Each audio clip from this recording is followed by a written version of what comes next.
Мошно е јасно дека на овие председателски избори се борат два клучни големи концепти. Едниот е концепт кој што го води Стево Пентаровски заедно со сите нас, концептот на стабилност, на безбедност, на сигурна иднина, концепт кој што ги предпочита и ги турка напред евроинтеграциите и нормално влезот во НАТО алијансата, и од другата страна имаме еден концепт кој што го предпочита Христијан Мицковски, неговиот кандидат господијата Силјановска за председател на нашата држава, кој што се обидува да ја врати државата назад кон изолација, кон, ако можам повторно да кажам така, темното минато од кое што сите ние излеговме пред повеќе од 2,5 години.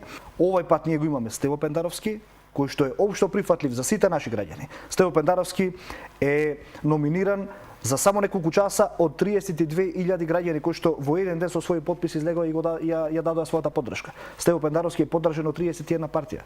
Стево Пендаровски е поддржан од 60 пратеници, над 60 пратеници од собранието на нашата држава. Овој актуелен председател кој што за среќа за месец дена е во заминување, не покажа буквално никаква иницијатива за добро на државата, меѓутоа покажа една деструктивност која што ја стагнираше, ја закочи и ја уназади нашата држава и демократијата во истата. Сега, кога сите заедно сме буквално пред портите на НАТО алијансата и пред почетокот на преговорите со Европската унија, да ја попречиме таа еднина, со тоа што себично интрапартиски ќе речеме ајде ќе одиме на избори и ќе ги поразиме и ќе си обезбедиме уште еден 4-годишен мандат, тоа нема да го дозволите. Така и Заев рече дека не дозволува. Не е одговорно ниту спрема граѓаните, ниту спрема државата, а ниту спрема партнерите од странство кои што ни помогнаа многу да стигнеме до оваа точка. ВМРО ДПМН и Христијан Мицковски апсолутно немаат никаков план за еднината на нашата држава.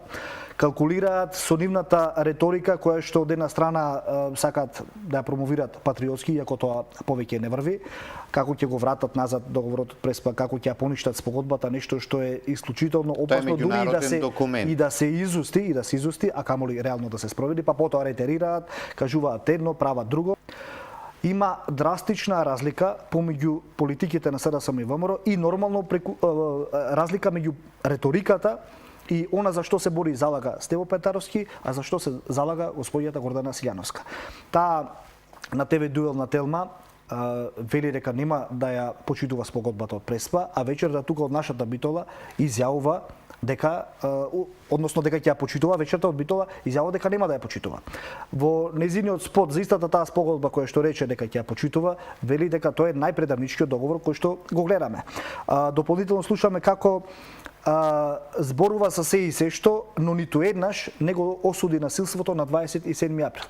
Ниту еднаш не кажа јасен став за еднината на специјалното јавно обвинителство, ниту еднаш не слушнавме како го осуди криминалот и бегството на нивниот почесен председател, од каде што таа е номинирана за кандидат за председател, бегството на Груевски. Се помиривме со нашиот јужен сосед, со Република Грција, што е сериозна перспектива за младите реално да останат тука. Сериозни инвестиции ќе се случуваат во иднина и младите и сите ние заедно реално ќе имаме шанса нашата иднина да ја гледаме во нашето родно место, тука да твориме, тука да работиме, тука да основаме семејство, тука да стараеме. Јас сакам само да ги поздравам гледачите, да ги повикам на 21 април сите заедно масовно да излеземе, да ја дадеме поддршката за нашиот Стево Пентаровски, кој што е буквално нивно решение и нивни предлог со тие над 32.000 подписи собрани само во еден ден.